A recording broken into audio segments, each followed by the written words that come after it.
Yeah. Hey, Terrence, I know this is the first chance I've gotten to talk to you. So just from your perspective, why Kansas? Why was this the move you wanted to make here?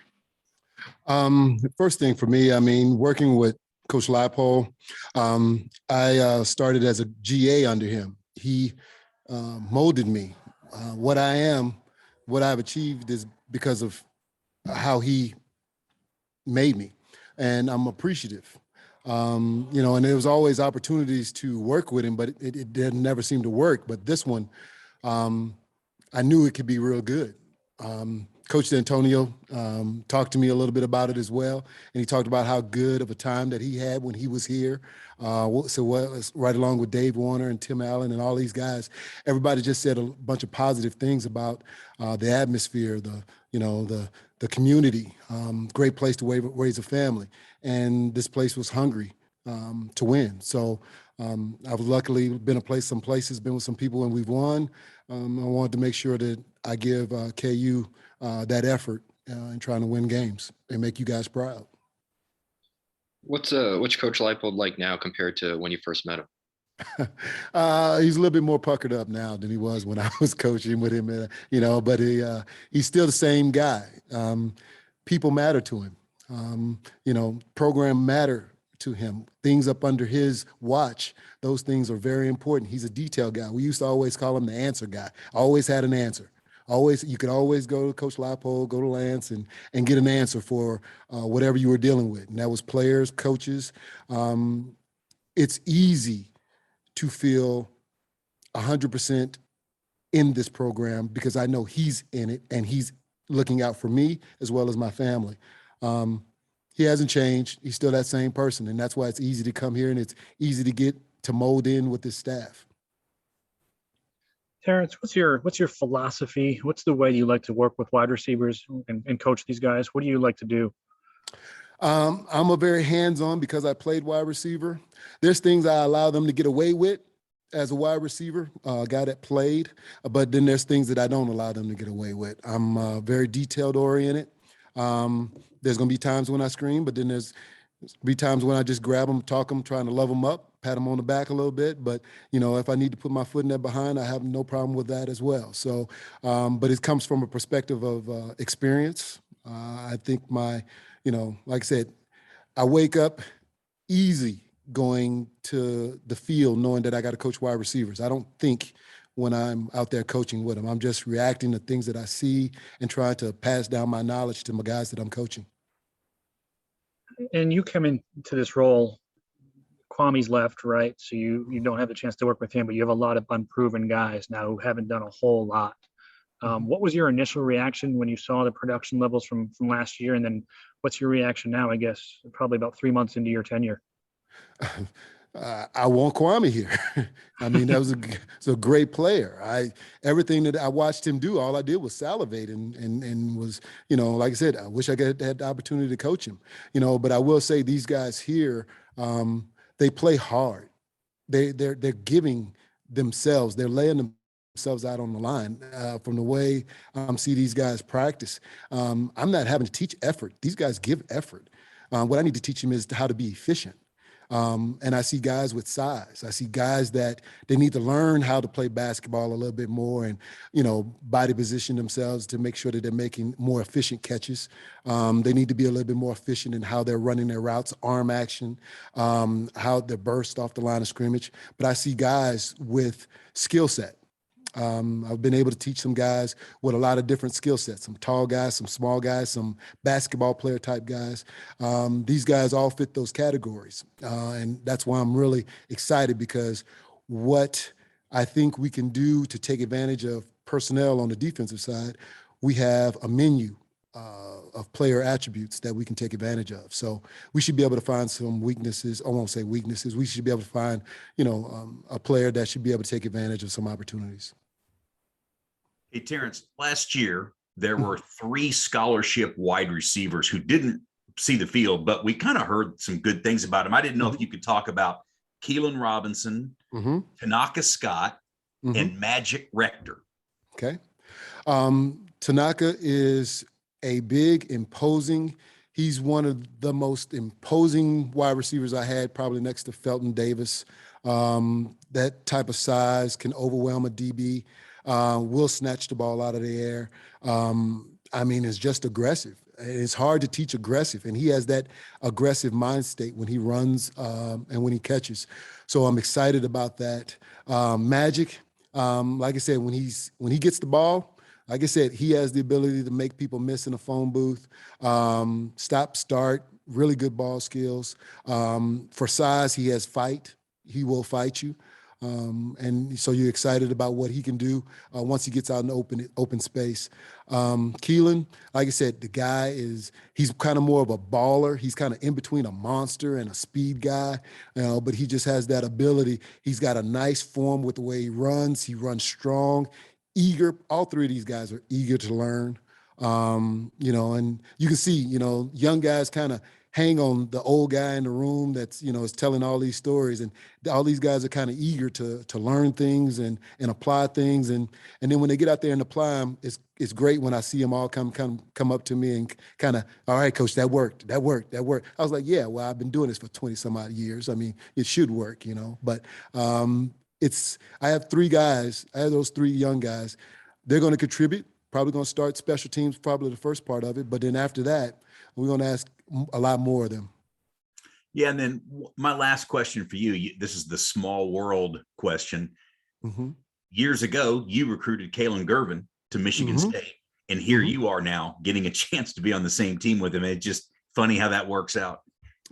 It's great because, like I said, when I came in the room, and we would already text. Once he told me that he was going to come this way, and I told him I was coming this way, and it was kind of one of those deals where I just can't wait to see you. And then when I finally saw him in the room, I couldn't help but go in there and grab him and hug him because I of course I know his family. I know everything about him, being that I had to recruit him for like 4 or 5 years, it seems like.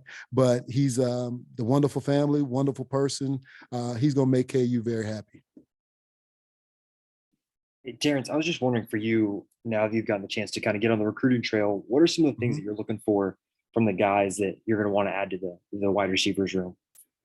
The first thing is the buy-in. The first thing I need to have is, what, if we're going to change culture, we're going to have guys that are sitting in these seats, and they're going to have to say, Coach Samuel, I want you to coach me. I'm going to give myself to you, and then I'm going to let you mold me and get me better. And then they got to have that chip on their shoulder. I have real guys in my room right now that have chips on their shoulder. They want the program to go in the right direction. So I'm looking for guys that are not, they may not be the best looking guys, but that was kind of our mentality at the former place. When I was at Michigan State, it wasn't all about the 4 or 5 stars, about the 3-star with the chip on the shoulder. And then you put him out there and he fights until he gets, his job done, or he gets his job done. Those are the only 2 options. So those are the guys that I'm going to be looking for, because those are the guys that I'm used to going into battle with. I don't think we as a program are looking for guys that are, catered to and won't put the program first. We need to get guys, in order to win and win consistently, we need to have guys that are, bought into the program. And you mentioned going for some of the 3-star types, I guess. Are there certain traits that you look for, thinking that, hey, we can really work on this and hone this if they have the buy-in already? Well, the biggest thing you always notice when you look for guys with the chip on the shoulder is that you're just never satisfied. When you're talking to coaches and you're watching them play, they're frustrated if they didn't make the play. They're frustrated if, their team loses, if they, and then they're out there working. When the lights all turned off, you hear the stories of the kids that are still out there working, still lifting, still running routes, and, still catching the ball. So I'm looking for those stories. I'm looking for those things that I can hang my hat on and sell to Coach Lopole in our offense or our defense, that this kid is going to work when the lights are not on. And from what you've seen so far, working with Trevor Wilson, what are some of the things that have kind of stood out to you so far with him? And where do you kind of see him fitting in the wide receiver room this year? Well, I'm expecting him to be a leader. He's been here. He's been a part of this offense since Buffalo. And so he has a perspective. I need him to share that perspective, being a leader with the guys in this room and with me. I'm learning this offense. So I don't mind listening. I'm not beyond hearing any and all opinion from all different individuals. And I do value him as a leader in our room. So I want to hear his perspective, but I also want him to share his perspective. But then I'll need him to be explosive. I want him to get more yards after the catch. That, more than anything, if he hears any of this conversation, I want him to be dynamic when he gets the ball in his hand, and I want him to fall forward, and I want him to get his behind in the end zone. Terrence, what's the latest on Torrey Loughlin coming back, working his way back to practice, and what have you seen so far from him as he tries to get reacclimated now? It's hard for me to really speak much because I haven't seen much. What about, I mean, even some of the other guys, though? I mean, I know jobs aren't necessarily won in the spring, but they're not won in the spring. How do you see this rotation shaking out so far? I'm sorry if I give you the cliche answer and a coach running and hide answer, but I'm still waiting. We had one decent little scrimmage, and it was line a lot of banging. So you judge your group on when there's live bullets, and I think for the most part, I think our first group, our guys that the Luke Grimms of the world and Lawrence, LJ's doing great. I think Trevor's doing well. Those guys, they have played, have done what they were supposed to. They're leading the group. I do think McBride, I think he's going to have some speed. I think Terry is showing doing a really good job right now. I also think that Tanaka is going to be really good. We got a lot of choices. I think I got about 7 or 8 guys that are in the fight right now. So with those 7 or 8 guys, I feel real good about where we're going. All right, thanks. A couple players coming right up. Thank you. Hey, Luke, I know you all brought in a new wide receivers coach this year. Just what's it been like working with Coach Samuel here in these, in this time you've been able to have with him? It's been really good. You get to learn the different techniques and crafts that they've learned over their times from different schools and different coaches. So it's really fun to put together 2 coaches' games. And I think Coach Samuel does a really good job of keeping us all focused and focusing on the little details that make us better. What's he like as a coach? Like maybe like in a word, like what would you describe him as? Say disciplined. Like he's always, if you mess up on something, he's going to let you know, but it's not like over the top with coming down harsh on you. It's more like constructive criticism and keeping yourself positive and making sure that like you understand what you did wrong, but you know that you just got to fix it and you'll keep getting better. Luke, he comes in with the reputation of being somebody that players really like to play for, and Emmett was that way too. Do you notice similarities between the two of them and their personalities and maybe even their coaching styles? Yeah, definitely. I think they both have a player's first mentality where they want to create a relationship, because I think for them and for players now, it's more you got to trust the person to want to play them or want to play for them. So I think them being player first coaches really helps out a lot for them. And then even for you now, looking forward into this season, Kwame's gone. There's a lot of guys here who have a chance to seize an opportunity. What do you feel like you need to do to be able to say that you're one of those top 2, 3, 4 guys in that rotation? Just continuing being consistent with catching the ball, running good routes, making weight gains, being stronger, getting faster, kind of just rounding out my game and making sure there's no rough edges on the sides. And I guess to follow up real quickly, then how do you do that? What's the offseason been like then for you to reach those goals? It's been really good.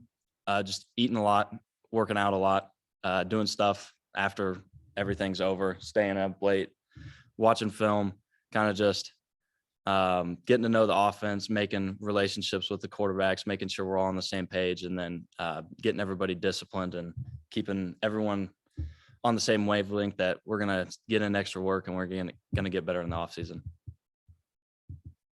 Hey, Luke, what have you seen from Tanaka Scott so far in spring and maybe even going back to winter workouts?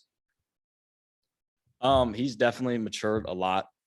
When everyone's a freshman at some point, you come in and you come from wherever you come from, college is very different. You're without your parents, you got to figure out what you're going to do. And so there's a lot of distractions that can take younger guys' eyes that aren't too disciplined and focused on football and school at that time. But I think as Tanaka's gotten older, he's really matured through this offseason and through this spring. He showed a lot of gains in his game.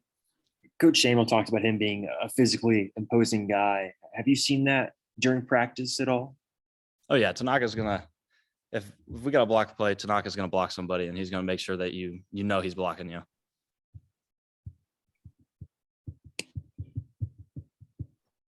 Luke, I know Torrey's just come back from his injury, working his way back in, but to have him back out there, what do you think he can add? If he's out there, be able to be out there pretty more consistently. Torrey is very versatile. I mean, he can play receiver, quarterback, running back, probably offensive tackle, center. So having him back out there is good for everyone, and it's tough on opposing defenses. If Torrey's healthy, you got to figure out what he's going to do, where he's going to do it, and it's hard to stop him, just like any of our other running backs or receivers or quarterbacks. I think one of the things for both of you guys, and quite a few of you, honestly, last year is playing so many snaps at a young age. A lot of guys have to wait through practice and maybe get on the field as upperclassmen, but you guys had that experience being on the field now for a couple of years. How much do you think that's really accelerated your growth and development, knowing you've been in these games, you know what it's like, and you can really grow from that? It gives you a confidence to where you're not worried. You don't have those butterflies before a game. And then I think it also helps with you like coaching up the younger guys and preaching to them that it's not as scary as it seems. And it's just a high school game. You just got to block out the noise. And so, having that in your bag, it's kind of just reassuring that you know what you can do and you just got to stick to it. Hey, Luke, last year you started pulling in a lot of your catches at the back half of the year. Was some of that because there's a good connection with you and Jalen? Yeah, I mean, me and Jalen, we were working together since we first got here, but I think it was more of just we started to understand the offense as a whole. We got to really get into the film room as a team and understand what the coaches wanted from us, and we got to connect with the coaches and connect with the offense to where we were all running at a high level. Thank you. All right, thanks everyone. We'll be right back with Call Jack.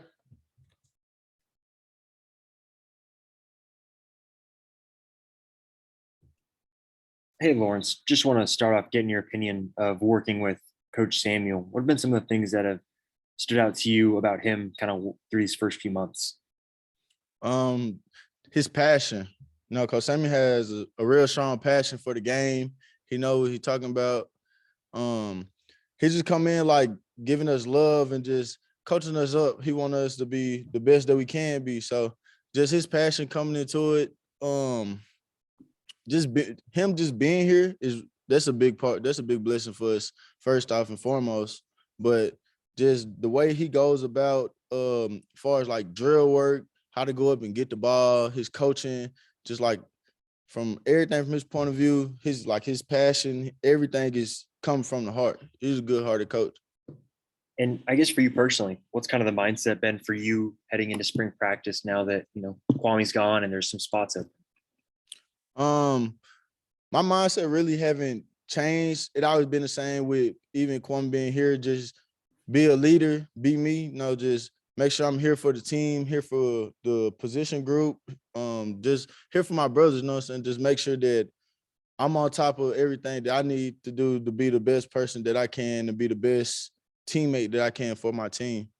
In terms of your own personal growth, then, what areas you're looking to kind of take a step forward during spring or just the off season in general? I feel like I'm trying to take a step forward is being more of a leader, being more vocal. I feel like that was something that I need to improve on. I spoke up a lot, but I feel like I needed to speak up more just to help the team grow. And that was my biggest thing, just being able to speak up and not being scared to show my voice.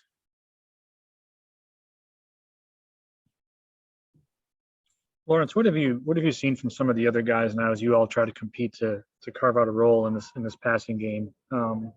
Between you and Luke and Trevor, what do you see from everybody else now in this spring period? I just see everybody else like taking that leadership role, like just stepping up, not being afraid to make mistakes, because you got to make mistakes to learn from, to get better. And just all of us just stepping up in the receiver room, just being the experienced guys in the room and just making sure that everybody else is on the same page as us. So we making sure that we're doing everything right to make sure that our receiver room we all on the same page. So just those, well, us, me, Trevor, Luke, really the whole room, we all stepping up is like older role models for people that's coming in and people that just got here.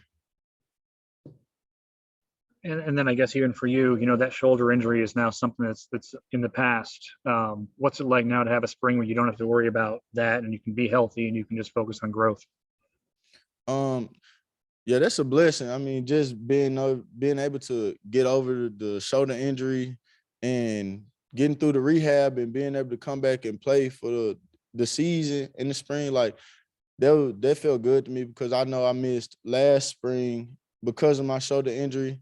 So just being able to get over there, it felt like a big relief off my back and a big accomplishment to me because that kind of I feel like that held me back at a certain time, but just getting over that hump, it felt real good for me. And to follow up on that, with the shoulder injury, then does this feel like a big spring for you, considering last year what you went through? Does this feel like a big opportunity for you to make a statement? Yeah, it feel like a big opportunity for me. It feels more of a bigger chance to just go out and showcase more than what I could have last spring because I really couldn't do nothing. So it just this spring made me feel more confident. It brought more confidence to my game. And I'm curious from your perspective too. We were talking to Coach Samuel about Tanika Scott. What have you seen from him kind of so far during spring? You said from Tanaka Scott? Yeah. Tanaka, yeah, he aggressive. He a big receiver. He fast. He aggressive. He can catch. He gonna play a big role. He gonna play a big role in our offense this season for sure. And just in the spring, just him knowing the playbook and learning and just watching the older guys. He pick up things fast. He a downfield threat, jump ball threat. He an overall threat on the field. Like he can block, he can run, catch. He can do anything doing. He real coachable. So yeah, I see a lot of potential in Tanaka. Lawrence, I think it was 2 weeks ago, maybe Andy, your offensive coordinator, came in here and said that the wide receivers are going to surprise a lot of people. Why do you think he might have said that? I feel like he said that because that's what he meant. Like that came from his heart because our wide receiver room, we all experienced, we all good, we all have our own specific type of talent. Like all of us, we're not the same at all. And it's so much talent in the receiver room that you can point at somebody in the receiver room, be like, all right, you go in, and you go in. It don't matter what spot y'all go in, just go. And we all gonna know what to do and how to get the job done. It don't matter who you point at to go in. So like, in my opinion, our receiver room special, we gonna have one of the best receiver rooms in the nation. All right, thanks everyone. Thank y'all.